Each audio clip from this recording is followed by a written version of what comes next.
Hello everyone, welcome back to my channel this side Siddhi. And आज की video में हम कंटिन्यू करने वाले हैं गुप्ता डायनेस्टी के बारे में।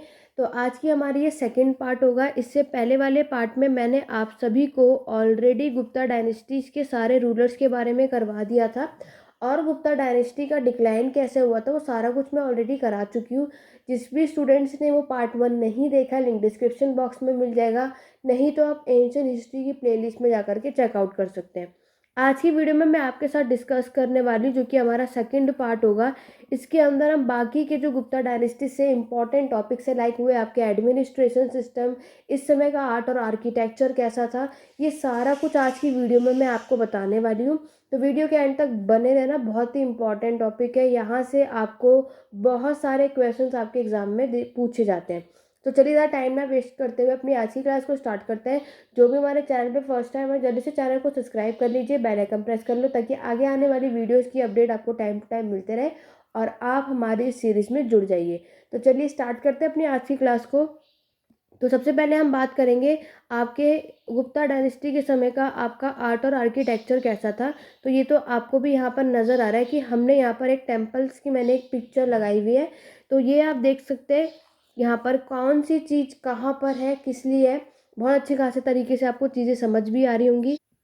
जहाँ पर आपको देखने को मिलता है आपका जो टेम्पल का सबसे टॉपेस्ट पार्ट होता है, जिसको आप क्या कहते हो, शिखर, जो एकदम आपके पीक पर होता है। नेक्स्ट आप उसके नीचे आओगे, जो ये डोम सा बना हुआ आपको नजर आ रहा है, उसे आप कहते हो गोपुरम। ठीक है। नेक्स्ट आप देखोगे जो टावर्स यहाँ पर बने हुए हैं, इसको किया जाता है आपका विमाना।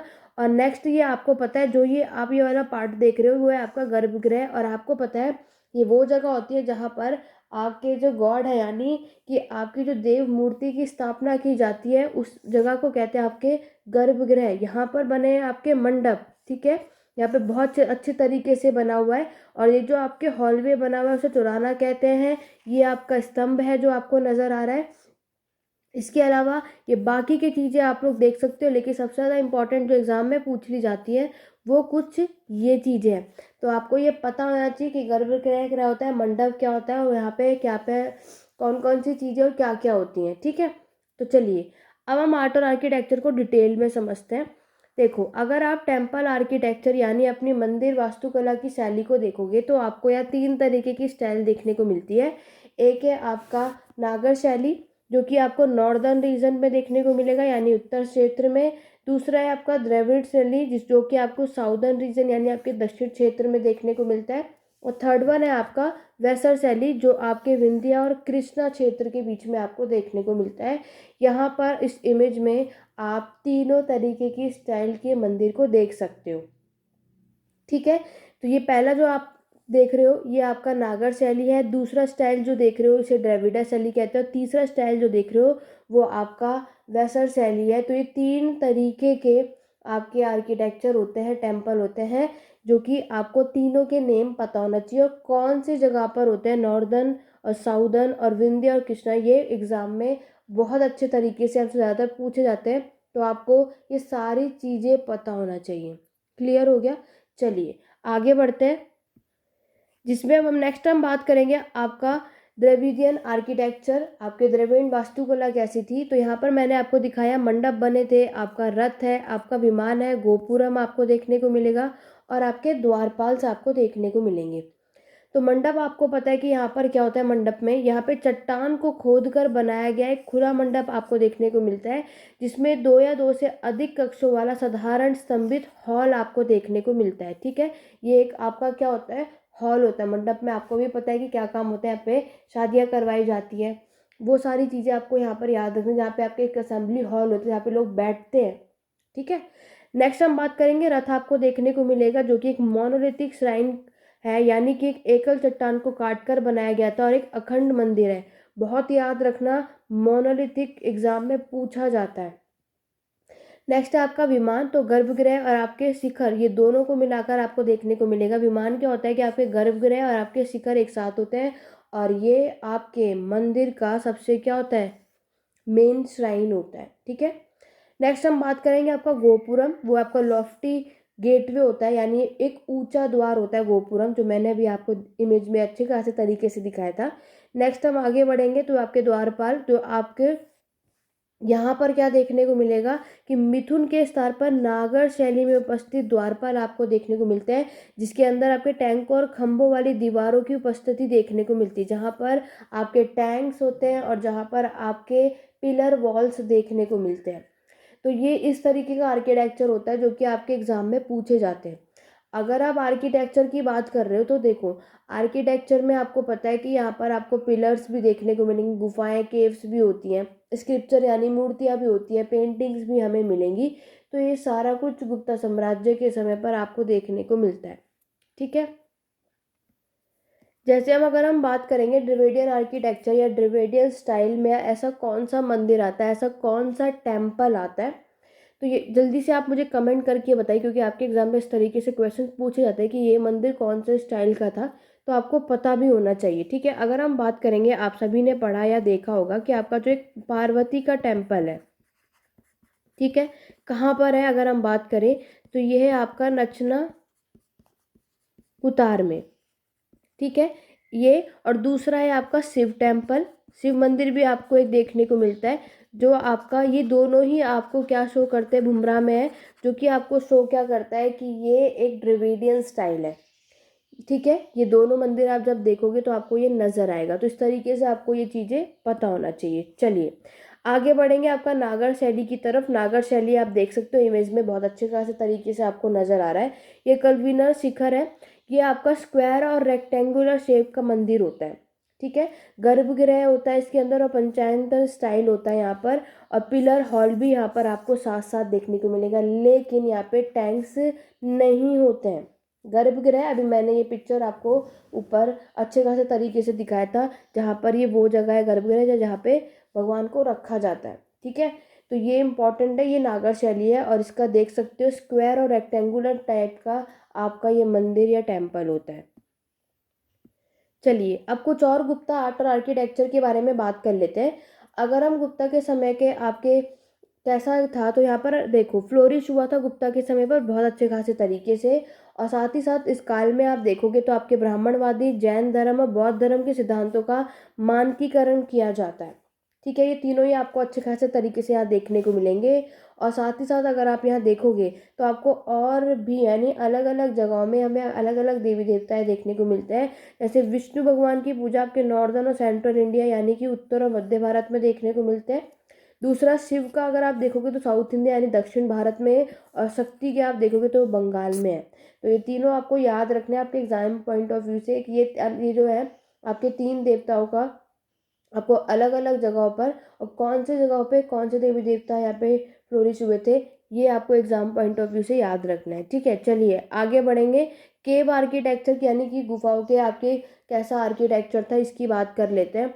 तो देखो गुफा की अगर हम बात करें, बौद्ध धर्म इस गुफा वास्तुकला पर हावी था, लकड़ी जैसी कम स्थायी सामग्री का इस्तेमाल किया गया था। गुफाएं आपने पढ़ी है बहुत अच्छे तरीके से।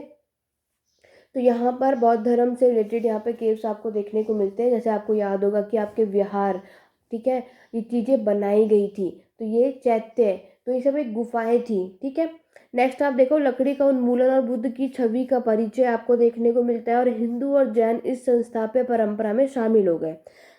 ठीक है, ये तो एक कॉमन सी बात है, बट मेन जो एग्जाम में आएगा वो है आपकी अजंता की गुफाएं, अजंता केव, आपका एलोरा केव और आपका एलिफेंटा केव। ये तीनों गुफाएं आपको पता होनी चाहिए गुप्ता डायनेस्टी से।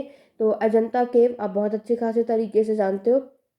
यहाँ पर आपको गुप्ता का समय दो चरण में इसका निर्माण किया गया था, एक सातवाहन वंश द्वारा हीनयान चरण में किया गया था और एक वकातक शासन के तहत आपके महायान बौद्ध धर्म में। ये दोनों चीज़ याद रखने एग्जाम पॉइंट ऑफ व्यू से बहुत इंपॉर्टेंट है। उसके बाद एलोरा गुफा की बात सब जानते हो, ये हिंदू, बौद्ध और जैन गुफाएं तीनों हैं। कई बार आपके एग्जाम में आ चुका है, और जब मैंने हमारे जो कोर्सेज बैचेस चल रहे हैं उन वाले स्टूडेंट्स को भी अच्छे खासे तरीके से बताया कि आपका जो एलोरा केव्स है वो आपके हिंदू, बुद्धिस्ट और जैन केव तीनों का है, और इसमें आपके कचपुरी, चालुक्य और राष्ट्रकूट वंश के द्वारा इसको बनवाया गया था।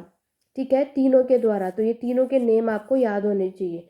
उसके बाद हम एलिफेंटा की गुफा की बात करेंगे, तो ये आपका पहला ऐसा और दूसरा ऐसा बौद्ध का है। ठीक है, गुफाओं का पहला समूह हिंदू था और दूसरा समूह आपका बौद्ध था। ठीक है। बाकी ये यूनेस्को हेरिटेज साइट है, ये आप सभी को बहुत अच्छे खासे तरीके से पता है, इसमें कोई डाउट किसी को होगा नहीं। ठीक है। केव आर्किटेक्चर आपने देखा, अजंता केव बहुत ही इम्पॉर्टेंट है आपका। और एलोरा केव की अगर हम बात करें तो आप सभी को पता है कि आपसे पूछ लिया जाए कि ये दोनों गुफाएं कहाँ पर है, आपको पता है कि ये आपके महाराष्ट्र में है। ठीक है। और वहीं अगर हम बात करते हैं एक और गुफा की, तो वो है आपकी बाघ गुफा। तो ये आपको पता है, ये आपके मध्य प्रदेश में आपको देखने को मिलता है। फिर मैंने आपको बताया कि आपकी जो अजंता केव है, जो यहाँ पर बुद्धिस्ट से रिलेटेड है, तो यहाँ पर विहार और चैत्य भी बनवाए गए थे। ये आपकी गुफा है जो हम पहले भी और कई बार क्वेश्चंस में कर चुके हैं। तो ये दोनों चीज़ें यहाँ पर बनवाई गई थी, ये आपको याद रखना है, बहुत ही इम्पॉर्टेंट है। अगर इसके अलावा और भी आपके एग्ज़ाम में देखने को मिल सकता है, जैसे कि अगर मैं कुछ और गुफाओं की बात करूं, जिसके अंदर आपको देखने को मिलेगा आपके उंदावली, आपने बहुत सारे लोगों ने इसको सुना होगा, ये आपको आंध्र प्रदेश में देखने को मिलता है। ठीक है। कहाँ पर देखने को मिलेगा? आंध्र प्रदेश में आपको ये देखने को मिलेगा। और आंध्र प्रदेश में एक और गुफा आपको देखने को मिलेगी, तो वो आप याद रख सकते हो, आपका मुगल राजा पुरम। ठीक है। ये दो याद रखना, आंध्र प्रदेश के एग्ज़ाम में याद होते हैं, एग्ज़ाम में कहीं से कुछ भी आ सकता है, तो ये पॉइंट आपको याद रखने हैं। ठीक है। चलिए, और साथ ही साथ आपको यहाँ स्तूप भी मिलते हैं। ठीक है, कुछ स्तूप भी मिलते हैं, वो मैं आपको आगे बताऊंगी।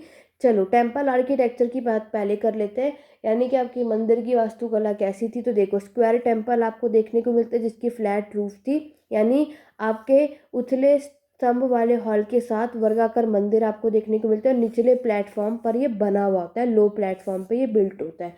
ये याद रखना, क्योंकि स्टेटमेंट वाइज में ये आर्ट और आर्किटेक्चर आपसे पूछते हैं। सेकेंड, अगर हम बात करें square temple with flat roof, और ये आपका हायर प्लेटफॉर्म पे बनता है, और जिसे आप गर्भगृह से ये कवर होता है, जो भी अभी मैं आपको पूरा पढ़ा कर आ चुकी हूँ, दिखा कर आ चुकी हूँ, जहाँ पर देवी देवताएं रखे जाते हैं। तीसरा चरण देखोगे तो वो आपका शिखर वाला फेज है। ठीक है। ये आपका बिल्ट होता है बिल्कुल हायर प्लेटफॉर्म पे, जो अभी आपने देखा ये पंचायत स्टाइल होता है, और इसमें अभी आपने शिखर देखा जो एकदम टॉप पे था, यानी पीक पे था। उसके बाद आपको रेक्टेंगुलर मंदिर देखने को मिलेगा शिखर के साथ। ठीक है। ये भी पंचायतन है। जो फिफ्थ फेज देखोगे वो आपका सर्कुलर टेम्पल होता है, सैलो रेक्टेंगुलर प्रोजेक्शन होता है। तो ये आर्किटेक्चर पूरा मंदिर के बनने के पूरे तरीके कि कहाँ पे कैसा क्या था, ये आपको पता होना चाहिए, जो कि पूरे टेम्पल का मैंने आपको यहाँ पर दिखाया। ठीक है। ये आपका पूरा शिखर है जो अभी आपने यहाँ देखा, ये रहा शिखर, ये रहा आपका गर्भगृह। तो इसका क्या स्ट्रक्चर है वो सारा इसने यहाँ पे कुछ बताया हुआ है। ठीक है। बाकी थोड़ा बहुत आशा करती हूँ कि क्लियर हो रहा होगा। बाकी वॉइस में अगर थोड़ी बहुत प्रॉब्लम होगी तो थोड़ा सा ठीक नहीं है, थोड़ा बहुत आप सभी एडजस्ट कर लेना। बाकी मैं पूरी कोशिश करूँगी कि मैं अपने ओर से आपको अच्छे से सारी चीज़ें समझा सकूँ। ठीक है। यहाँ पर अगर आप बात देखोगे, तो अगर हम आपके पिलर्स की बात करें, ठीक है, आपको यहाँ पिलर्स भी देखने को मिलते हैं। तो पिलर्स हम पहले भी पढ़ के आ चुके हैं, जो मैंने आपका फर्स्ट पार्ट पढ़ाया था उसमें। तो यहाँ पर जैसे कि हम बात करते हैं कि हमें कुछ पिलर्स भी मिले थे, जैसे कि आपके समुद्रगुप्ता का याद होगा, आपके इलाहाबाद या प्रयाग प्रशस्ति का। ठीक है। तो ये वेरी इंपॉर्टेंट है, जो कि हम अभी अब देख चुके हैं। एक पिलर हमें मिलता है जिसमें आपको समुद्रगुप्त के द्वारा बताई हुई चीज़ें होती हैं। दूसरा जो आपका पिलर जो हमें एक मिलता है, जो कि आपका कहाँ पे बिलसाद में मिलता है, जो हम पहले भी पढ़ के आ चुके हैं। ठीक है। तीसरा जो आपका याद होगा महरौली पिलर, जो चंद्रगुप्त सेकंड का टाइम का था, जो हम आपको मैं सेकंड जो पहली वीडियो थी उसमें पढ़ा चुकी हूँ, जिसको किस नाम से, गौरवदा पिलर के नाम से जानते हैं। तो ये सारे पिलर्स भी आपको पता होने चाहिए आपके एग्ज़ाम पॉइंट ऑफ व्यू से। रही बात, आगे बढ़ते हैं, अगर मैं स्क्रिप्चर यानी मूर्तियों की बात करूं, क्योंकि स्क्रिप्चर्स यानी मूर्तियां भी तो आपके आर्ट और आर्किटेक्चर में आता है। तो स्क्रिप्चर आपको पता है गुप्ता एज के समय पर यहाँ पे दो स्कूल आपको देखने को मिलते हैं, सभी ने पढ़ा है। पहला आपका है मथुरा स्कूल ऑफ स्क्रिप्चर, और दूसरा आपका है बनारस स्कूल ऑफ स्क्रिप्चर। ठीक है, आपके एग्जाम में ये पूछा जा सकता है, तो ये चीज़ आपको याद रखनी है। अब आप सबके माइंड में होगा कि ये कौन सी चीज़ किससे बनी है, कैसे बनी है, क्योंकि ये भी एग्जाम में पूछ लिया जाता है। तो ये अगर आप देखोगे तो ये आपका रेड सोड स्टोन मटेरियल से बना है, और ये आपका बना था चुनार सैंडस्टोन से। ठीक है। तो कौन सी चीज़ किससे बनी है बहुत इंपॉर्टेंट है, ये आपके एग्ज़ाम में पूछ लिया जाता है। और ये आपका रेड स्टोन मटेरियल से बना होता है, ये आपको याद रखना अपने एग्ज़ाम पॉइंट ऑफ व्यू से। इसी में आपने बनारस में बहुत सारी और चीज़ें पढ़ी है, समझी है कि आपको मेटल, गुप्ता के समय के मेटल के कुछ मूर्तियाँ, कुछ इमेज भी देखने को मिलती है। जैसे कि हमें बुद्ध की इमेज देखने को मिलती है कहाँ पर, आपके नालंदा में। ठीक है, बहुत ही इम्पॉर्टेंट है, ये चीज़ें याद होगी। और गुप्ता आर्ट के अगर हम कुछ और भी सेंटर्स देखें जैसे, तो उसमें क्या क्या आते हैं, आपका है उदयगिरी, ठीक है, आपका है ईरान, आपका है बिलसा। नेक्स्ट अगर हम बात करें तो है आपका दियोगढ़, ये आपके एग्ज़ाम में आते हैं। और नेक्स्ट आप सभी को पता है आपका मंदसौर।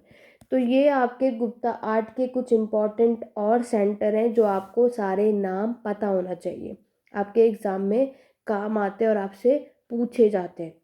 ठीक है, चलिए आगे बढ़ते हैं, अब बात कर लेते हैं। ये तो आर्ट और आर्किटेक्चर की बात हो गई। अगर हम बात करें, अच्छा अब आपके माइंड में होगा कि टेम्पल, मंदिरों के कौन कौन से टेम्पल आपको देखने को मिलते हैं।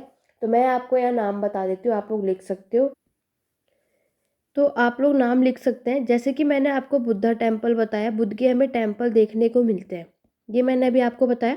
कहाँ पर, अगर आप देखोगे तो मैंने अभी आपको एक नाम बताया था आपका, एक नालंदा में, और दूसरा हमें देखने को मिलता है कुशीनगर में।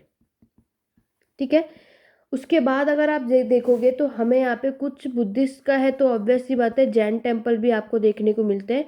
तो जैन का मंदिर भी हमें देखने को मिलता है, वो कहाँ पर, आपके मेगुती में, आपके एग्ज़ाम में पूछा जा सकता है। वहीं अगर हम आगे बात करें, आपको शिव टेम्पल भी देखने को मिलते हैं, यानी शिव के मंदिर भी आपको देखने को मिलेंगे। कहाँ पे, आपके कुंद में। कुछ हमें मंदिर आपके देखने को मिलते हैं ईरान में। ठीक है, ये आपको याद रखना है। फिर आपने वराह टेम्पल भी देखा होगा, सुना होगा, ये भी आपको देखने को मिलेगा। जब हमने शिव भगवान जी की बात करी तो ऑब्वियस सी बात है विष्णु भी बहुत इंपॉर्टेंट थे, विष्णु टेम्पल भी आपको देखने को मिलते हैं। तो ये आपको याद रखना है पाविया में।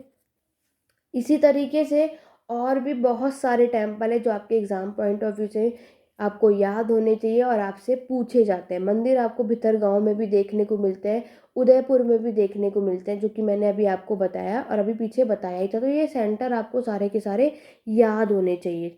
ठीक है, चलिए आगे बढ़ते हैं। अब हम बात करते हैं स्टाइल, मैंने आपको ड्रेविडियन, आपका नागर सब बता दिया। सोशल और इकोनॉमिक कंडीशन की भी बात कर लेते हैं कि इस समय के लोगों की सोशल लाइफ कैसी थी। तो आप लोग देख सकते हो कि इस समय के लोग बहुत ही सिंपल, अच्छी खासी लाइफ जीते थे। ठीक है, यहाँ पर अब ये लोग व्यापार भी करते हैं, तो ये लोग क्या करते हैं, अपने सिक्कों में गोल्ड और सिल्वर कॉइन्स का यूज़ करते हैं। और सबसे ज़्यादा सोने के सिक्के भी इसी समय जारी हुए थे। गोल्डन एज पीरियड आप देखते हो, इसे बोला जाता है गुप्ता पीरियड को। और यहाँ पर इन्होंने अच्छे खासे, यहाँ पर आप देखोगे ट्रेड भी इनका अच्छा खासा हो रहा है। ठीक है, और ये लोग जो व्यापार करते हैं आपके सिल्क का, कॉटन, स्पाइसेस, मसाले हुए, आपकी दवाइयाँ हुई, आपकी मोतिये हुए, स्टील हुए, इन सभी का व्यापार ये लोग करते हैं। ये सारा कुछ आपको यहाँ देखने को मिलेगा। आयरन पिलर हमें देखने को मिलता है, बिल्ड करवाया गया था। ट्रेड का रिलेशन मिडल ईस्ट के साथ भी आपको देखने को मिलेगा, गुप्ता डायनेस्टी का अच्छा खासा था, इम्प्रूव भी हुआ था। और ये लोग क्या करते हैं, ये चीज़ें इंपोर्ट करते हैं, आपके आइवोरी यानी जो आपके हाथी के दांत हुए, टोटोइस शेल आपको देखने को मिलेंगे। ठीक है, अफ्रीका से सिल्क आप देखोगे, मेडिकल प्लांट देखोगे चाइना से, फार ईस्ट से, आपको फूड ग्रेन हुए, आपके मसाले, नमक हुए, गोल्डन ब्यूलियन हुए, ये सारे इनलैंड ट्रेड किए जाते थे। ठीक है, नेक्स्ट स्लाइड में हिंदी में भी है, आप लोग यहाँ पर देख सकते हो। तो ये सारी चीज़ों का व्यापार ये लोग करते थे, आपको इस समय पर देखने को मिलेगा। अब जब व्यापार होता है तो माइंड में ये होगा कि भाई यहाँ पे टैक्सेस भी लगते हैं। ठीक है, देखो ट्रेड बहुत अच्छा खासा होता था यहाँ पर। सबको पता है कि गुप्ता डायनेस्टी की इकोनॉमी की बात करें तो वो क्या है, आपका आपका है एग्रीकल्चर यानी कि खेती, ये सबसे पहले नंबर पे आता है और यहाँ पर आपको ये देखने को मिलेगा ही मिलेगा। ठीक है, इसके बाद अगर हम बात करते हैं, अब खेती तो कर ही रहे, उसके बाद हमें इंडस्ट्रीज़ भी देखने को मिलती है, जैसे कि सिल्क इंडस्ट्री के बारे में बताया गया, जिसको अच्छे खासे गिल्ड यहाँ पर इसको सब कुछ ट्रेड को अच्छे खासे तरीके से वेल ऑर्गेनाइज तरीके से चलाते हैं। आपके मेंदोसौर इंस्क्रिप्शन जो आपको मिला था, इसके अंदर हमें पता चला था कि आपका सिल्क इंडस्ट्री भी हमें देखने को मिलता है। दूसरा आपको बर्तन यानी हुए आपके पोट्री, ये भी आपको देखने को मिलेगा। ये भी एक मोस्ट पॉपुलर इंडस्ट्री आपको इस समय पर देखने को मिलती है। बाकी आपके एक्सटर्नल इंटरनल ट्रेड भी किए जाते जो मैंने आपको बताए। और साथ ही साथ अब हम आगे बढ़ते हैं और अब हम बात करेंगे कि अब इतना कुछ हो रहा है तो टैक्सेस तो लिया ही जाता होगा, कर भी लिए जाए होते होंगे। तो टैक्सेस आपको याद रखना है, आपके एग्ज़ाम से रिलेटेड यहाँ पे पूछ लिया जाता है। चलिए यहाँ लिख लेते हैं ताकि आपको सारी चीज़ें समझ आए। देखो, अगर हम बात करते हैं कि इस समय जो ट्रेड लिया जाता है, तो यहाँ पे आप कोई भी काम करो सारे टैक्सेस आपको देने ही पड़ेंगे।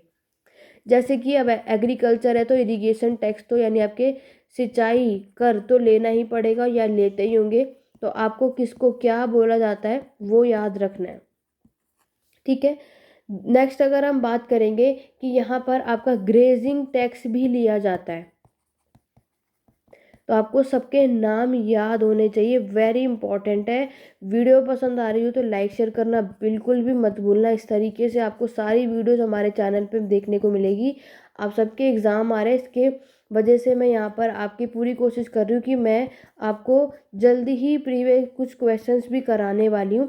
बाकी मेरी पूरी कोशिश है कि मैं आपको पहले कुछ चीज़ें कॉन्सेप्ट क्लियर करा सकूँ जो आपके एग्ज़ाम में पूछे जाते हैं।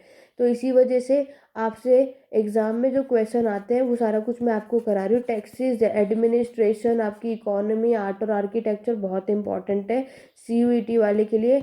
बाकी जो अदर स्टूडेंट है जो सेमेस्टर वाइज आप अपने एग्ज़ाम के लिए ये सारे पॉइंट लिख सकते हो।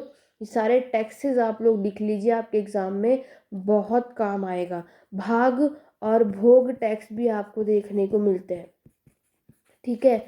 बहुत अच्छा टॉपिक है, बहुत ही इम्पॉर्टेंट टॉपिक है। ये आपके एग्ज़ाम में आपको देखने को मिलता ही है। तो आपको पूरी कोशिश करनी है कि आपको ये सारा कुछ करना है और हमारे चैनल पे जुड़ जाइए। बाकी जो हमारे चैनल पे नए हो, आप लोग हमारे Telegram channel link description box में मिल जाएगा, ज्वाइन कर सकते हो। और हमारा बैच भी यहाँ पे चल रहा है, तो कोई भी हिस्ट्री का बैच लेने में इंटरेस्टेड है तो आप नीचे दिए हुए नंबर डिस्क्रिप्शन बॉक्स में मैंने दिया है, वरना 88819698 पे व्हाट्सएप नंबर है। यहाँ पर आप अगर आप हिस्ट्री की क्लासेस लेना चाहते हैं, कोर्स चल रहा है, बैचेस लेना चाहते हैं, तो बाकी की इन्फॉर्मेशन आप इस व्हाट्सएप नंबर के थ्रू ले सकते हैं। बाकी इसी तरीके से हमारे चैनल पे वीडियोस आपको देखने को मिलती रहेगी, उसके लिए साथ में बने रहना। लेकिन इस कोर्स में हम डिटेल में आपको सारी चीज़ प्रोवाइड की जाती है जितना आपके एग्ज़ाम पॉइंट ऑफ व्यू से इम्पॉर्टेंट है। बाकी जितने भी स्टूडेंट मेरी वीडियो को देख रहे हैं CUET वाले स्टूडेंट, तो यहाँ पर मैंने अभी आपके एक मॉक टेस्ट ऑलरेडी यहाँ पे पब्लिश कर दिया है, तो आप में से लिंक डिस्क्रिप्शन बॉक्स में मिल जाएगा। कोई भी जिसके अंदर 2 मॉक टेस्ट है, बाइलिंगुअल मॉक टेस्ट है और एक उसमें वीडियोस आपको देखने को मिलेंगी।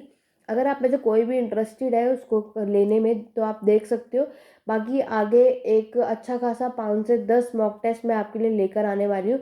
अगर आपको ये मॉक टेस्ट अच्छा लगा, और पूरी मेरी ये कोशिश है कि मैं आपके लिए उसी तरीके से मॉक टेस्ट लाऊं जिस तरीके से CUET के एग्ज़ाम में क्वेश्चंस पूछे जाते हैं, और आगे और भी अच्छे अच्छे क्वेश्चंस आपको मॉक टेस्ट में देखने को मिलेंगे। तो उसके लिए मेरे साथ बने रहिए। और CUET का जो भी मॉक टेस्ट करना चाहता है, लिंक डिस्क्रिप्शन बॉक्स में, वहाँ जा कर के आप उस मॉक टेस्ट को कर सकते हैं, ठीक है। और कमेंट करके ज़रूर बताइएगा कि आपको मॉक टेस्ट कैसा लगा, आपका एक्सपीरियंस कैसा रहा। क्लियर हो गया? चलिए, अब तक आप सभी ने ये सारी चीज़ें नोट भी कर ली होंगी।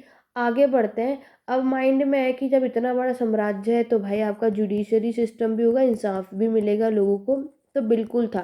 तो यहाँ पे सिविल और क्रिमिनल लॉ आपको दोनों को दोनों देखने को मिलते हैं। यहाँ पर अगर हम बात करते हैं आपके नारद स्मृति के अकॉर्डिंग, बहुत इंपॉर्टेंट एग्जाम में आता है, आपके नारद स्मृति के अकॉर्डिंग आपके गुप्ता साम्राज्य में आपके कितने प्रकार के, 4 प्रकार के कोर्ट आपको देखने को मिलते हैं। जिसमें से पहला है आपका गूका, जो कि आपके पब्लिक के लिए होता था। इसका मतलब क्या है? मीन फॉर पब्लिक, या जिसे आप श्रेणी भी कहते हो। दूसरा क्या है? श्रेणी, ठीक है। तीसरा आपको यहाँ पे देखने को मिलेगा आपका गाजा, और लास्ट आपको देखने को मिलेगा राजकीय, ये गवर्नमेंट का होता था। यहाँ पर क्या है, आपके अलग अलग केसेस आपको अलग अलग लॉ बुक में देखने को मिलते हैं। मैंने आपको जैसे नारद स्मृति बताई ना, इस तरीके से और भी है। जैसे अगर आप बात करोगे या अगर आप देखोगे, जैसे आपका हुआ बृहस्पति, ठीक है, जैसे आपका हुआ सुकर्णिति, तो ये क्वेश्चंस आपके एग्ज़ाम में देखने को मिलेंगे। और नॉर्मल सी बात है, जुडिशल एडमिनिस्ट्रेशन का जो हेड होता है वो आपका राजा होगा। वही सारा कुछ, वही इंसाफ दिलाएगा और वही डिसाइड करेगा कि ये एक्चुअल में जो भी रीज़न है वो क्या। और अगर कुछ गलत होगा तो वो पनिशमेंट भी देते थे, इंसाफ में मिलता था। और जो चीफ जस्टिस वहाँ होते थे उन्हें महादंड नायक कहा जाता है। ये एग्ज़ाम में पूछा जाता है, तो इसको बिल्कुल करके जाइएगा। महादंड नायक उसको कहा जाता है, ठीक है। यहाँ तक आशा करती हूँ आपको क्लियर हो गया होगा और ये सारी चीज़ें आपको याद रखनी है। चलिए आगे अगर हम आपकी सोसाइटी की बात करते हैं, आपके समाज उस समय का कैसा था, और उस सोसाइटी में अगर हमने वुमेन की बात नहीं की तो फिर क्या ही बात करें, क्योंकि वुमेन से क्वेश्चन आपके पूछे जाते हैं। अगर हम बात करेंगे कि वुमेन की सिचुएशन गुप्ता साम्राज्य के समय पर कैसी थी, तो वो बिल्कुल भी अच्छी नहीं थी। सतह जो आपकी सती प्रथा है वो आपको अच्छा खासा देखने को मिलता ही मिलता है।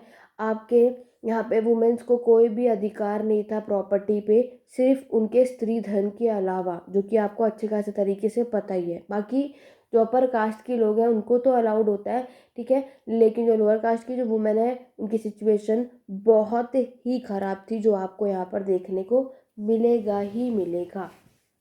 तो ये बहुत कन्फ्यूज़न होती है सबको कि कहाँ पे क्या और कैसा, लेकिन ये चीज़ें आपको याद रखनी है कि वुमेन की सिचुएशन आपके हर एक साम्राज्य के समय पर क्या कैसी थी।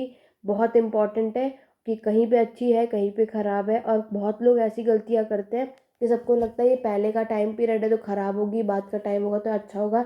ऐसा ज़रूरी बिल्कुल भी नहीं है। तो कुछ भी पढ़ रहे हैं बहुत ही केयरफुली तरीके से पढ़िए। चलिए आगे बढ़ते हैं आपके लिटरेचर यानी आपके साहित्य के बारे में, ठीक है। इस समय पे आपको बहुत सारे साहित्य भी देखने को मिलते हैं आपके गुप्ता साम्राज्य में। आपके साहित्य है जो भी यहाँ पे वो संस्कृत भाषा में सबसे अच्छा खासा फ्लोरिश हुआ था, ठीक है।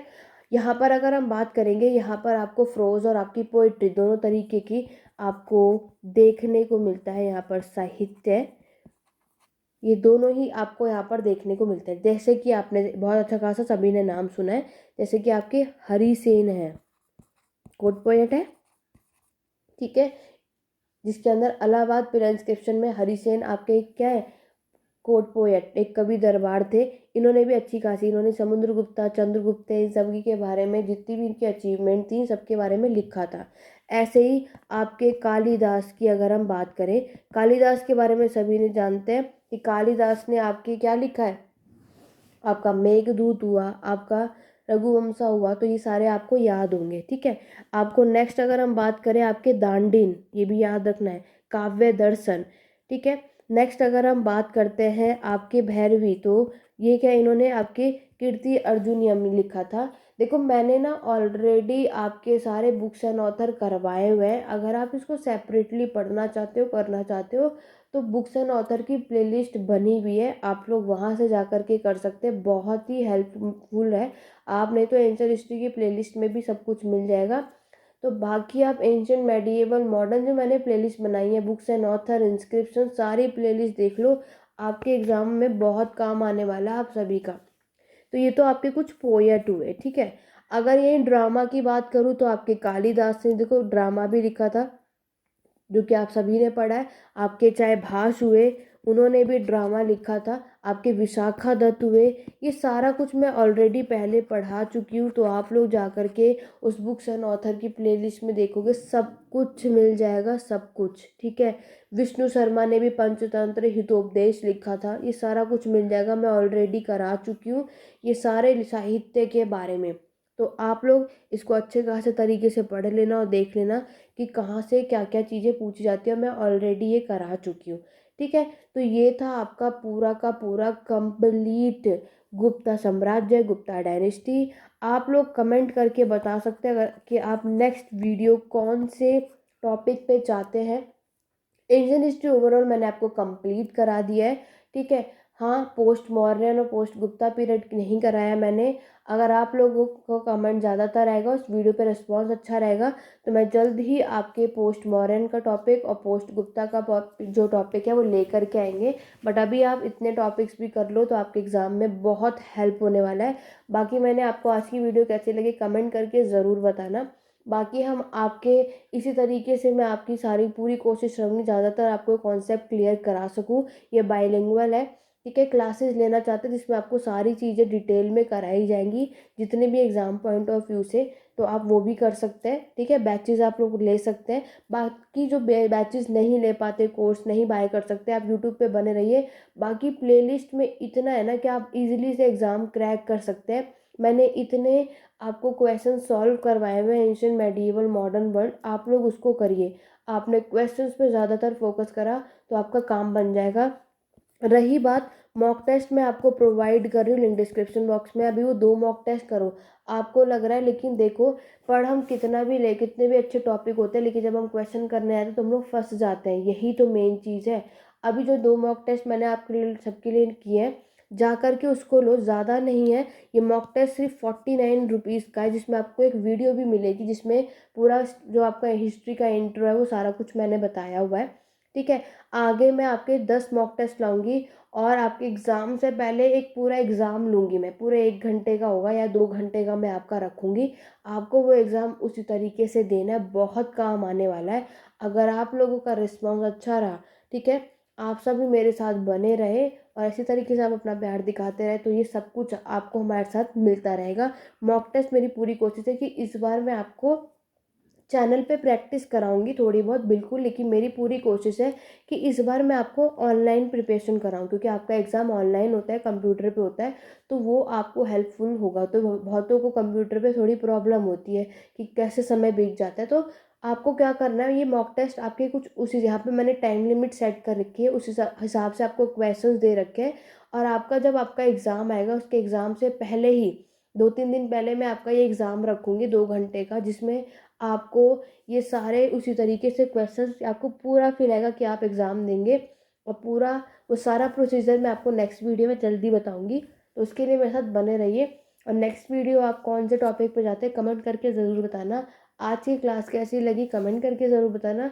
जितने भी चैनल पे नए, चैनल सब्सक्राइब कर लो, बेल आइकन प्रेस कर लो। रात के 9:30 बजे आपको हमारे चैनल पे वीडियोस देखने को मिलेंगी, ठीक है। आशा करती हूँ आपको मेरी वीडियो पसंद आई होगी। वीडियो को लाइक शेयर करना बिल्कुल मत भूलना, लाइक शेयर आप बहुत ही कम करते हैं, तो प्लीज़ हमारे वीडियो को, चैनल को ज़्यादा से ज़्यादा ग्रोथ कराइए, सपोर्ट कीजिए और आगे तक लेकर जाइए। इसी तरीके से अपना प्यार बनाए रखिए। तो चलिए स्टूडेंट, आज की वीडियो में बस इतना ही, मिलते हैं अपने नेक्स्ट वीडियो में। Thank you for watching.